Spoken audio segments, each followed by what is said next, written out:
पुढची बातमी जाणून घेऊयात। स्थानिक स्वराज्य संस्थांच्या पार्श्वभूमीवरती सर्वच राजकीय पक्षांच्या बैठक सत्रांना आजपासून सुरुवात होणार आहे। अमरावतीतील आज भाजपचे मुख्यमंत्री देवेंद्र फडणवीसांच्या उपस्थितीमध्ये बैठक ही पार पडणार आहे। या बैठकीमध्ये पश्चिम विदर्भाचा आढावा घेतला जाणार आहे। ही बैठक अमरावती शहरातील राम मेघे महाविद्यालयामध्ये होणार असून यावेळी अमरावतीचे पालकमंत्री चंद्रशेखर बावनकुळे, मंत्री आकाश पुणकर, प्रदेशाध्यक्ष रवींद्र चव्हाण आणि अनेक पदाधिकारी हे उपस्थित राहणार आहेत। स्थानिक स्वराज्य संस्था आणि शिक्षण मतदारसंघाच्या निवडणुकीच्या अनुषंगाने भाजपने जोरदार अशी तयारी सुरुवात केली आहे। युती नको ही भाजप कार्यकर्त्यांची इच्छा मुख्यमंत्री फडणवीस पूर्ण करतील का, याकडे आता सगळ्यांचंच लक्ष लागलंय।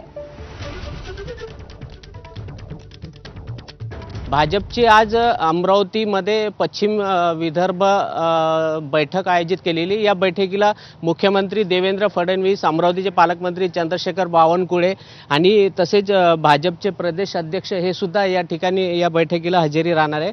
अमरावती शहराच्या बाहेर असलेलं राम मेघे कॉलेजमध्ये या ठिकाणी हे बैठक पार पडणार आहे। खरं जर पाहिलं तर यामध्ये 5 जिल्ह्याचे खासदार, आमदार, माजी आमदार, खासदार तसेच पदाधिकारी या बैठकीला उपस्थित राहणार आहेत आणि मुख्यमंत्री स्वतः जिल्हा वाईज यांची बैठक एक दुसऱ्या हॉलमध्ये घेणार आहे।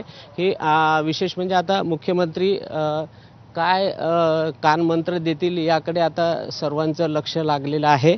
परंतु एक मात्र नक्की की कार्यकर्त्यांची जी इच्छा आहे ती किती स्वबळावर लढावं, आता ही कार्यकर्त्यांची इच्छा मुख्यमंत्री पूर्ण करतील का याकडे सुद्धा सर्वांचं लक्ष लागलेलं आहे। आणि विशेष म्हणजे या बैठकीला 12 वाजता सुरुवात होणार आहे आणि 3 तासपर्यंत ही बैठक चालणार आहे।